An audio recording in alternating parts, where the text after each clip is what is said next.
अस्सलाम वालेकुम व्यूअर्स, मैं हूं समीना पाशा। उम्मीद है आप लोग खैरियत से होंगे। व्यूअर्स, कुछ आम खबरें और अपडेट्स लेकर इस व्लॉग में आपके सामने हाजिर है। जनाब, खबरें इंपॉर्टेंट हैं क्योंकि आज हुई है मुराद सईद की एक तूफानी किस्म की एंट्री,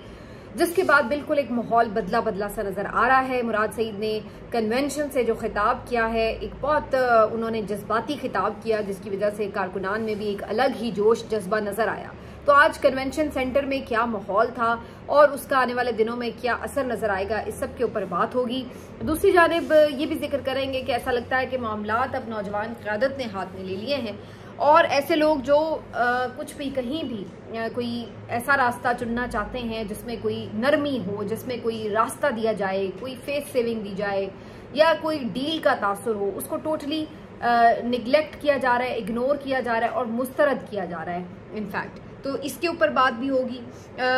एक और जो तब्दीली आई है वो 4 अप्रैल को भी मुझे बात करनी थी, लेकिन फिर मौका नहीं मिल सका। तो बात करेंगे कि जी नवासा और पोता आमने सामने हो गया है भुट्टो का, तो ये क्या कहानी है, इसके ऊपर भी बात होगी। और थोड़ी बात करेंगे गंदम के रेट के हवाले से, क्योंकि ये भी एक बड़ा इस वक्त सीरियस इशू है जिसके ऊपर बात करनी बड़ी ज़रूरी है। तो ये सब कुछ आज के व्लॉग में। आपसे रिक्वेस्ट है कि चैनल को सब्सक्राइब कर लें अगर अभी तक सब्सक्राइब नहीं किया।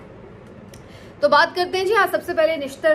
निश्तर कन्वेंशन सेंटर में, निश्तर हॉल में जो एक नौजवानों का कन्वेंशन हुआ है, इकट्ठ हुआ है, इज्तिमा हुआ है और इनका नाम था जानिसाराने इमरान खान, यानी ये खुद को इमरान खान के जानिसार कहलाते हैं और ये कहते हैं कि जी हम इमरान खान के ऊपर जान कुर्बान करने से भी दरेग नहीं करने वाले। तो आज ये तमाम जो ISF से बिलोंग करने वाले मेंबर्स थे और अदरवाइज भी यूथ के लोग थे, ये सब बड़ी तादाद में पहुंचे जी निश्तर हॉल और खासी बड़ी तादाद थी इनकी, हजारों में तादाद थी। और सबसे ज्यादा जो जरूरी चीज देखने वाली थी वो इनका जोश जज्बा था। तो ये बहुत, जिसको कहते हैं ना कि पूरे लगन के साथ और बड़े पैशनेट थे जो यहाँ पर पहुंचे और इनको लीड कर रहे थे PTI के मुख्तलिफ यंग लीडर्स, जिनमें शाहिद खटक शामिल हैं, मीना खान आफरीदी शामिल हैं, सुहेल आफरीदी शामिल हैं और भी एक दो नाम हैं जो कि अभी मेरे जहन में नहीं आ रहे। तो ये सब लोग वो हैं जो कि नौजवानों का फेस है और नौजवान जिनके ऊपर एतबार करते हैं, नौजवान जिनको देखते हैं कि ये वो लोग हैं जो ISF से PTI का हिस्सा थे। और यानी ये कोई वो लोग नहीं हैं जो मुख्तलिफ पार्टी से इकट्ठे हुए PTI में, बल्कि ये वो लोग हैं जो खालिस्तान इमरान खान की रहनुमाई में तैयार हुए हैं, उनकी लीडरशिप में तैयार हुए हैं। तो ये जिसको कहते हैं ना प्योर PTI के इंसाफियंस हैं। और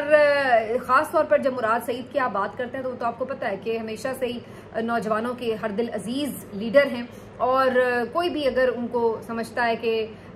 इमरान खान के बाद सबसे ज़्यादा मकबूल लीडर PTI का, तो ज़्यादातर जो नौजवान हैं वो मुराद सईद का नाम लेते हैं। तो मुराद सईद एक ऐसे नौजवान लीडर हैं PTI के जिनके इमरान खान साहब से इखलास पर कोई शक व शुबा भी नहीं है और जो बहुत ज़्यादा जिसको कहा जाए फोकस्ड भी हैं, पैशनेट भी हैं। तो ये जो सारा कन्वेंशन था इसका एहतमाम भी मुराद सईद की तरफ से किया गया था, यानी उनकी ये कॉल थी बेसिकली। और फिर जो यहाँ पे ग्राउंड पर लीडर्स मौजूद थे उन्होंने ये एहतमाम किया, बड़ी तादाद में ये सब पहुंचे और यहाँ पर इनके लिए ये सरप्राइज था कि मुराद सईद खुद इनसे खिताब कर रहे थे वीडियो लिंक के जरिए। और मुराद सईद की ये काफ़ी देर बाद एक एंट्री थी, एक पूरी स्पीच थी जो वीडियो लिंक के जरिए वहाँ पर नौजवानों ने सुनी। इस स्पीच से पहले यकीनन शाहिद खटक साहब का जिक्र करना ज़रूरी, जिन्होंने बहुत जानदार खिताब किया, बड़े जज्बाती नारे लगवाए और मतलब एक लम्हे को लगा कि जैसे वो आप दीदा हो गए। मतलब इस तरह से उन्होंने नारे लगाए कि जी हम दोबारा आएंगे, ये मत समझो कि हम डर गए हैं और लड़ोगे मरोगे। तो वो पूरा एक अहद ले रहे थे नौजवानों से। इसी तरह मीना खान आफरीदी ने बड़ी जज्बाती तकरीर की और उनका भी ये कहना था कि तुम ये समझे कि हमें गोलियां मार दोगे और फिर हम दोबारा नहीं लौट के आएंगे, तो ये भूल है तुम्हारी। हमें दोबारा भी आना पड़ा, हम दोबारा भी आएंगे और इस्लामाबाद में आएंगे और हम बिल्कुल नहीं डरेंगे। इसी तरह से जो हमने खिताब देखा सुहेल आफरीदी का, वो भी बड़ा जज्बाती था और इन लोगों ने इस्टेब्लिशमेंट को ललकारा और कहा कि तुम लोगों ने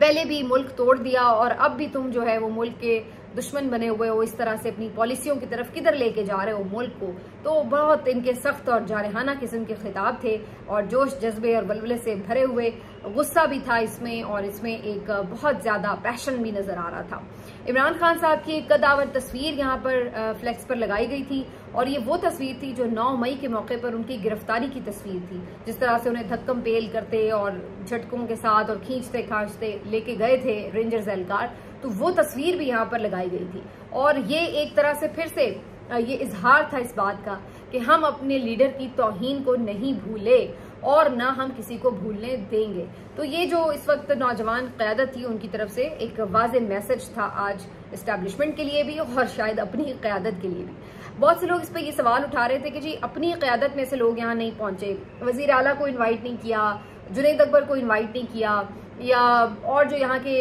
इनके मुख्तलिफ वज़रा हैं उनको इन्वाइट नहीं किया गया। तो इसके ऊपर जो मुख्तलिफ जवाब आए हैं इनके एहतमाम करने वालों के, तो उनका ये कहना है कि जनाब ये हमने इन्वाइट किसी को भी नहीं किया था, ये नौजवानों का एक कन्वेंशन था और इसमें हर कोई जो ये समझता है कि उसे इमरान खान की रिहाई के कॉज के लिए शामिल होना है तो वो इसमें आ सकता था, किसी को रोका नहीं गया था। लेकिन इनवाइट अगर आप कहेंगे किसी को स्पेशल कोई इनविटेशन भेजा, तो ऐसा कुछ भी नहीं था, किसी को भी इनविटेशन नहीं भेजा गया, सब अपनी मर्जी से आए। तो ये उनका कहना था कि इसमें हमने कोई ये नहीं है कि किसी को चीफ गेस्ट के तौर पर बुलाना था। अलबत्ता चूंकि मुराद सईद की कॉल थी तो जाहिर है उनका खिताब तो फिर होना ही था। तो फिर मुराद सईद का जो खिताब था उसमें बड़ी इंपॉर्टेंट कुछ बातें हुई। एक तो जी मुराद सईद साहब ने ये बात की कि जो इस वक्त ये समझ रहे हैं कि जी अगर बातचीत से मसला हल हो जाए या उस तरह, तो उन्होंने कहा भाई आप अगर ये कहते हैं कि ये जंग है तो फिर ये जंग ही सही, हम लड़ेंगे, हम मरेंगे, जो भी हमसे बन पड़ा हम करेंगे, लेकिन हम पीछे नहीं हटेंगे। मुराद सईद ने इस मौके पर वाज़े तौर पर कहा है कि अब हम पीछे हटने वाले नहीं हैं, जो लाहेमल दिया था आपको उसके मुताबिक हम आगे चलेंगे। स्वात से अब अगला कन्वेंशन होगा और उसके बाद फिर हम आगे का लाहेमल भी देंगे। मुराद सईद साहब ने अपने कारकुनों को और अपने नौजवानों को मुखातिब करते हुए कहा है कि अपना बैग तैयार रखें, क्योंकि इस बार जब आप इस्लामाबाद जाएंगे तो हमारे साथ गाड़ियां भी होंगी लेकिन हम पैदल भी जाएंगे। और उन्होंने कहा कि इसकी वजह मैं अभी आपको नहीं बताऊंगा, वो मैं बाद में बताऊंगा, लेकिन आप ज़हनी तौर पर तैयार रहें कि ये जो काफिला है ये बहुत बड़ा काफिला होगा जिसमें सर ही सर होंगे और हम लोग पैदल भी जाएंगे इस्लामाबाद की तरफ। मुराद सईद साहब ने इसके साथ साथ जो यहाँ मौजूद इस वक्त ग्राउंड पर मौजूद क़यादत है उसको ये रिक्वेस्ट की है कि जो अलीमा खान साहिबा की एक कॉल है जो कि मंगल के रोज़ के लिए है, उसमें अगर अलीमा खान साहिबा की मुलाकात इमरान खान साहब से नहीं करवाई जाती तो जो अरकान असम्बली हैं, सूबाई असम्बली के लोग हैं, टिकट होल्डर्स हैं, जो भी नाम के यानी जितने भी नामवर लीडर्स हैं पीटीआई के, वो उनको ज्वाइन करें। तो मुराद सईद ने एक तरह से उनको सपोर्ट कर दिया है कि अलीमा खान साहिबा जो हैं उनकी अगर धरने की तरफ जाती है डिसीजन तो आपने उनको सपोर्ट करना है, उनको अकेला नहीं छोड़ना। तो ये बहुत बड़ी बात है, क्योंकि अभी तक मैं ये देख रही थी कि पीटीआई की लीडरशिप की तरफ से किसी ने भी इस धरने की हिमायत में कोई खास स्टेटमेंट जारी नहीं किया, सिवाय एक आध के जिसने कहा हो कि हाँ भाई हम भी बैठेंगे। लेकिन जनरली अगर आप कहें कि जी कोई बहुत इस पे वाज़ेह हिकमत अमली आई हो तो नहीं आई। और अलीमा खान साहिबा ने वाज़े तौर पर ही कहा था कि हम 2 बजे अपने गिवन टाइम पे पहुंच जाएंगे अडयाला, और अगर हमारी मुलाकात नहीं करवाई गई इमरान खान से तो हम फिर वहीं पे धरना दे देंगे। तो अब ये एक बहुत जिसको कहते हैं ना कि क्रूशल टाइम बनने जा रहा है जो मंगल का इवेंट है। या तो अब ये होगा कि अलीमा खान साहिबा की मुलाकात करवा दी जाएगी ताकि कोई यहाँ पर फर्दर इवेंट क्रिएट ना हो, और या फिर अगर यहाँ पर ऐसा होता है कि अलीमा खान साहिबा बैठ जाती हैं धरने पर और यहाँ पर बाकी और कोई नहीं पहुंचता क़यादत से, तो ये एक बड़ी सीरियस सिचुएशन हो जाएगी और फिर सबको पता है क़यादत को कि ये उनके लिए बड़ी सुबकी की बाइस बात बनेगी। तो फिर सोशल मीडिया के जो इनके एक्टिविस्ट हैं, जो कारकुन हैं, वो फिर ठीक ठाक इनकी दुर्गत बनाएंगे और इनसे जवाब मांगेंगे कि भाई इमरान खान की बहनों को आपने अकेला कैसे छोड़ दिया। तो ये एक इनको ऊपर प्रेशर तो होगा कि जी अब हमें इसके ऊपर क्या करना है। वैसे भी इमरान खान को अगर पता चले कि जनाब मेरी बहनें बाहर अकेली बैठी हुई हैं और जो मेरी पार्टी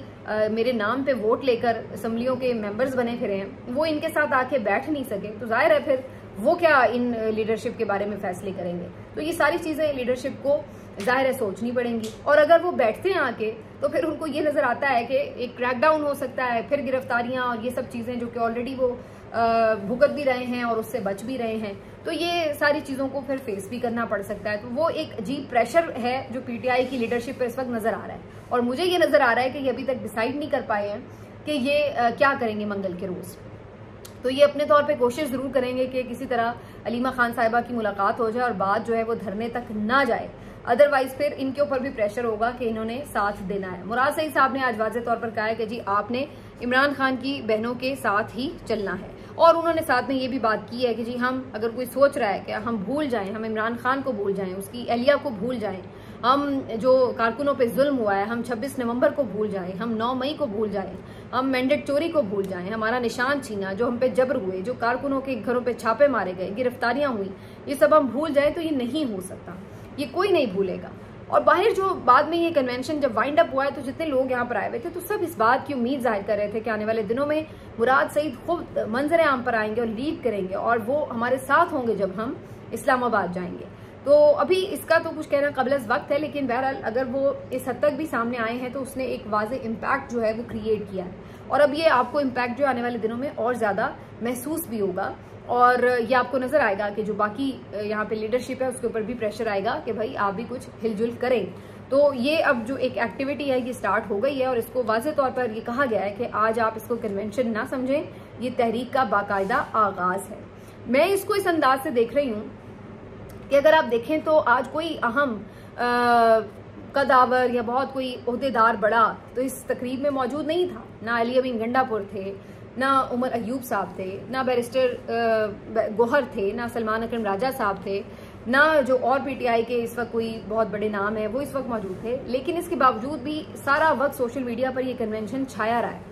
और जो इसका एक इम्पैक्ट था वो नौजवानों पे नजर आ रहा था। तो मेरे कहने का मतलब ये है कि ये इस लीडरशिप के लिए भी एक सोचने का मकाम है कि इस वक्त कोई बड़ा नाम नहीं है जब तक कि वो अवाम के दिल की आवाज नहीं बन जाता।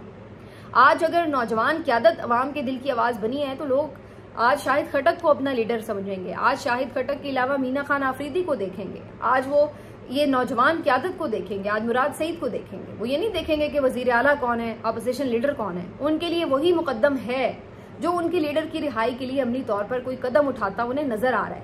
जो उनको लगता है कि ये सिंसेरिटी के साथ काम कर रहा है। एक छोटी सी मिसाल है आजम सवाती साहब की। आपने देखा कि इमरान खान साहब भी बहुत रिस्पेक्ट करते हैं, उनकी कुर्बानी भी है, उन्होंने जेल भी काटी है और जो एक उनका आपने देखा था कि जिस तरह से एक प्राइवेट वीडियो के हवाले से उनकी प्रेस कॉन्फ्रेंस थी उसमें भी लोगों का बड़ा दिल पसीजा था, सब कुछ था। लेकिन मुराद से लेकिन आजम सवाती जो है ये जब गए हैं इमरान खान साहब से मिलने के लिए और वहां जाके ये अपनी जो एक इलाकाई सियासत है उसकी बात करके आ गए, मुज़ाकरात के तरले डाल के आ गए या ये कोशिश करने आ गए कि जी इमरान खान को किसी कॉम्प्रोमाइज पे मजबूर करें और उसका फिर बाहर आके बाकायदा ऐलान भी किया कि जनाब मैंने तो बड़ी कोशिश की कि मैं इधर भी बात कर लूँ उधर भी बात कर लूँ, लेकिन नौजवान क़यादत ने इस बात को पसंद नहीं किया, लोगों ने यकसर इस बात को नज़रअंदाज किया। वही आजम सवाती जिसको यही नौजवान कल तक बहुत ज़्यादा एक बहुत बड़ा लीडर समझ रहे थे या वो समझते थे कि इमरान खान का ट्रस्ट वर्दी बंदा है, आज उनको लगा कि ये हमारे दिल की बात नहीं कर रहा, तो वो आज उसको उस तरह से मकाम देने के लिए तैयार नजर नहीं आ रहे। जो अभी इन्होंने हाल ही में एक वीडियो रिलीज किया आजम सवाती साहब ने जिसमें वो कस्में खा रहे हैं कि जी मुझे इस्टेब्लिशमेंट नहीं भेजा था इमरान खान के पास, तो वो अपने आप में एक बहुत ही अजीब सी बात है कि यानी आप ये कह रहे हैं कि जी मुझे बैरिस्टर गौहर ने और बाकी जो लीडरशिप है पीटीआई की उसने कन्विंस किया कि जाके इमरान खान को कन्विंस करो कि जलसा मुलतवी कर दें क्योंकि खून खराबे का खदशा है और मैं चला गया, मुझसे किसी इदारे ने नहीं कहा। मतलब आप आके कस्में खा के इदारों की गवाही दे रहे हैं कि जी मुझसे किसी इदारे ने नहीं कहा। तो अब आप फिर खुद ही बता दीजिए कि क्या बैरिस्टर गौहर इतनी ताकत रखते हैं कि सुबह 7 बजे अडयाला जेल का दरवाजा खुलवा दें वो और उनके कहने से खुल भी जाए दरवाजा और आपकी मुलाकात भी हो जाए। तो वो बैरिस्टर गौहर क्यों नहीं अपनी मुलाकात कर लेते, क्यों नहीं वो बहनों की मुलाकात करवा देते अगर वो इतने ही पावरफुल हो गए। तो बात वो करें जो किसी के मानने में तो आए। सबको पता है कि अडयाला का दरवाजा किसके हुक्म से खुल सकता है और किसके हुक्म से उसके ऊपर ताले पड़ते हैं। तो यहाँ आके आप ये कस्में खा के झूठी और बता रहे हैं कि जी मुझे किसी इदारे ने नहीं कहा। चलो भी डायरेक्टली आपको नहीं कहा होगा तो उनसे कहा होगा जिन्होंने आपसे कहा है, लेकिन हुक्म तो जिसका चलता है वो सबको ही पता है। तो जो भी जाके इधर की जस्टिफिकेशन देने की कोशिश करता रहेंगे जी इस्टेब्लिशमेंट की तरफ से कोई सफाई दे दे, वो इस नौजवान क़यादत के दिल से उतर जाता है और उसको लोग समझते हैं कि ये बिल्कुल अब कॉम्प्रोमाइज्ड बंदा है। ये वाली सूरत हाल हो चुकी है। तो ये मेरा ख्याल सोचने का मकाम है। आने वाले दिनों में अगर फैसले नौजवानों ने अपने हाथ में लिए तो शायद किसी के हाथ में भी कुछ नहीं आएगा, फिर वो अपने तर्ज से फैसले करेंगे। तो यहाँ जो समझदार लोग हैं अगर वो किसी खुदा न खास्ता प्रॉब्लम से पाकिस्तान को बचाना चाहते हैं, किसी क्योस से बचाना चाहते हैं, तो ये चीज़ आपको फौरन करनी पड़ेगी कि चीज़ों को अपने हाथ में लें और आगे लेके चलें, वरना ये ना हो कि फिर ये लोग किसी की भी बात ना सुन रहे हैं। तो ये इस तरह की सिचुएशन है। बाकी थोड़ा सा आगे बढ़ते हुए सिंध में जी 4 अप्रैल को 2 तकरीरें हुई, एक नवासे की और एक पोते की। भुट्टो के नवासे और पोते थे। बिलावल भुट्टो की जो तकरीर थी उस पर तो मैंने बात की, लेकिन जुल्फ़िकार जूनियर ने भी उस दिन जो है वो तकरीर की और उसके ऊपर बहुत से लोगों का बड़ा रिएक्शन आ रहा था कि ये बहुत बेहतर तकरीर थी जो बिलावल ने की, अगर उसके कंपैरिजन में देखा जाए। और अगर अदरवाइज भी देखा जाए तो सबका ये कहना है कि जी आमतौर पर जो लेगेसी है वो तो पोता लेके चल रहा होता है, दादे की जो लेगेसी है, तो ये तो नहीं आप कर रहे होते जी। जो भुट्टो हैं वो तो असल में तो जुल्फ़िकार भुट्टो हैं जो ये जूनियर वाले हैं। जो बिलावल हैं वो तो जरदारी के बेटे हैं, तो वो तो जरदारी फैमिली को आगे रिप्रेजेंट करते हैं। तो ये अब बहस छिड़ पड़ी कि जनाब असली भुट्टो कौन है और नकली भुट्टो, जबरदस्ती का भुट्टो बनाया हुआ कौन है। तो अक्सर लोगों का ये कहना था कि जी असली भुट्टो तो फिर जुल्फ़िकार जूनियर है जो अपने दादा की बात कर रहा है। और दोनों की तकरीर में वैसे मुझे उनकी तकरीर भी काफ़ी निचोड़ लगी। हालांकि बिलावल की तो बड़े अरसे से तरबियत हो रही है, पूरी कोशिश की गई है, उनके ऊपर बड़ा काम हुआ है कि उनको तकरीर करना सिखाई जाए, उनको बोलना सिखाया जाए और बड़ा उन पे मेहनत की गई है, लेकिन वो काफ़ी बेकार ही गई है वैसे। लेकिन दूसरी तरफ यहाँ पर जुल्फ़िकार जूनियर की जो तकरीर थी वो काफ़ी बेहतर थी, नेचुरली काफ़ी बेहतर थी। तो बहुत से लोगों का खदशा ये है कि इनको भी बेसिकली इस्टेब्लिशमेंट की आशीर्वाद हासिल है और ये जो जुल्फ़िकार जूनियर को मैदान में उतारा गया है तो इसका मकसद ये भी हो सकता है कि आने वाले दिनों में अगर बिलावल कोई रास्ते में इधर उधर होने की कोशिश करें तो उनके ऊपर भी एक वो होता है ना हवा ला के बिठा दिया जाएगा, देखो फिर तुम्हें भी रिप्लेस करने के लिए हमारे पास असली वाला भुट्टो मौजूद है। और कुछ लोगों का ख्याल है कि ये पीटीआई को तोड़ने के लिए किया जा रहा है, क्योंकि बिलावल और जरदारी का अब वो बस नहीं है कि वो वहाँ पे सिंध में पीटीआई का मुकाबला करें, तो लिहाजा वहाँ पर दूसरा भुट्टो जो है वो मैदान में उतारा जा रहा है ताकि वो उनको। लेकिन मेरा ख्याल है ये बहुत दूर कहने की बातें हैं, वो तो बेचारा भी अकेला है बंदा, उसके पीछे कौन लोग हैं किधर से हैं, तो एक पूरी पार्टी खड़ी करना और उसके लिए इतनी सपोर्ट चाहिए होना और उसके बाद फिर उसको किसी के लिए ख़तरा बनाना, ये बड़ा लंबा काम होता है। और आजकल जो हालात हैं एस्टैब्लिशमेंट के, तो वो तो जो ऑलरेडी बने बनाए बुत थे वो तो उनको नहीं लोगों के सामने खड़ा कर सके, तो नए बुत तराशना तो उनके लिए वैसे ही खासा मुश्किल काम है। तो मुझे थोड़ा इसमें नहीं लगता कि कोई उनको खड़ा किया जा रहा है। हो सकता है कि उनकी अपनी चॉइस हो कि वो इस मौके पे फाल होना चाहते हो, तो हर किसी का राइट है, वो हो सकते हैं। तो बहरहाल ये काफ़ी दिलचस्प एक जो कंपैरिजन था वो चल रहा था इसके ऊपर, ट्विटर के ऊपर भी। आखिर में बात करेंगे गंदम के रेट की, क्योंकि जी गंदम का रेट जो सरकारी सतह पर मुकर्रर किया गया है वो इस दफ़ा पहले से भी कम, यानी 2700 रुपये फी मन मुकर्रर किया गया है। जबकि खबरें ये आ रही हैं मार्केट से, जो बहुत से लोग शिकायत कर रहे हैं, हमसे राब्ते करके भी बता रहे हैं कि जनाब 2000, 2200, 2300 इसके ऊपर जो है वो गंदम फरोख्त हो रही है फी मन। तो इतनी ज़्यादा जो एक ये कीमत में फ़र्क है उससे बहुत ज़्यादा नुकसान में जा रहे हैं किसान। और किसान तो ख़ास तौर पर मरीम नवाज़ की हुकूमत में बिल्कुल रुल के रह गए हैं। पहले भी हमने पिछले साल भी ये देखा कि बेचारों की जो गंदम है वो सड़ गई, लेकिन सरकारी तौर पर उसको खरीदा नहीं गया और बिल्कुल लावारिस करके किसानों को सड़क पर छोड़ दिया गया। जो बीच में प्राइवेटली किसी ने खरीदी तो फिर ज़ाहिर है मार्केट ओपन रेट पे होती है, फिर जिसका जो दिल करता है वो उसी हिसाब से खरीदता है। इस दफ़ा ऑलरेडी 11% कम गंदम जो है वो काश्त की गई है, क्योंकि किसानों ने जब देखा पिछले साल ही हालात कि जनाब गंदम तो सरकारी तौर पर खरीदने के लिए कोई तैयार नहीं है, तो उन्होंने कहा हमारी तो फिर कॉस्ट भी पूरी नहीं होती। जो यहाँ पे बिजली के बिल की सूरत हाल है, पानी की सूरत हाल है, खाद की सूरत हाल है, तो हम तो जो लगाते हैं गंदम तो हमारी तो कॉस्ट ही पूरी नहीं होती, तो हमने उसके ऊपर कमाना कैसे है, फिर हमने साल भर आगे चलाना कैसे। तो उन्होंने ऑलरेडी इसको बड़ा कम काश्त किया और अब उससे भी ज्यादा बहरान का खदशा अगले साल होगा, क्योंकि अगर इस साल ये सूरत हाल रही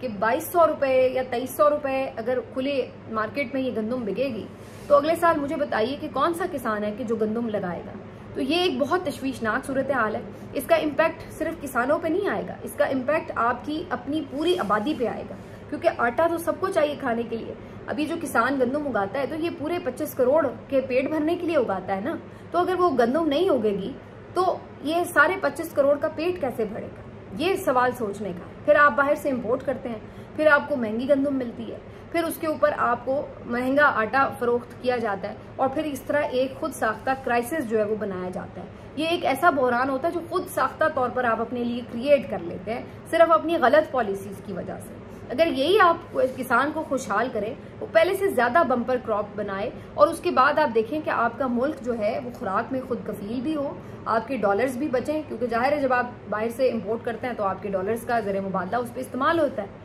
आपके वो भी बचें और आपको कम से कम ये एक सेटिस्फेक्शन हो कि आप सेल्फ सफिशिएंट हैं फूड के मामले में। आप अपने 25 करोड़ आबादी का कम से कम पेट भर सकते हैं। लेकिन यहाँ प्रायोरिटीज ही कुछ और समझ में आ रही है। बहुत से लोग बुज़दार को बहुत बुरा भला कहते हैं और बड़ी तनकीद भी हुई जब वो वजीर आला थे, लेकिन ये बात अब रिकॉर्ड का हिस्सा है कि उनके दौर में किसान सबसे ज्यादा खुशहाल था और उनके दौर में सबसे ज्यादा अच्छे रेट्स जो थे वो फसलों के मिले, जिसकी वजह से ज़राअत में आपको खास तौर पर बड़ी इंप्रूवमेंट नजर आई थी। अगरचे उस वक्त बड़े मुश्किल मौसमी हालात का भी सामना करना पड़ा, बहुत कुछ था, लेकिन उसके बावजूद भी उन्होंने पूरी तरह सपोर्ट भी किया किसानों को और फिर हमने देखा कि उसका एक बेहतर रिजल्ट भी नजर आया। लेकिन अब की बार जो है वो हमें बहुत बुरे सूरत हाल नजर आ रही है और मरीम नवाज की ये पॉलिसी बिल्कुल समझ से बाहर है कि क्यों वो किसानों को रोलने के दर पे हैं, आखिर क्या दुश्मनी है उनकी किसानों के साथ। तो ये जो एक यानी क्राइसिस है, ये सिर्फ किसानों का नहीं रहेगा, ये फिर आपका मेरा हम सब का क्राइसिस बनेगा। तो ये इस वक्त जो है वो एक अलार्मिंग सिचुएशन है। मिलते हैं आपसे अगले वीडियो में, अपना ख्याल रखिए, अल्लाह हाफिज।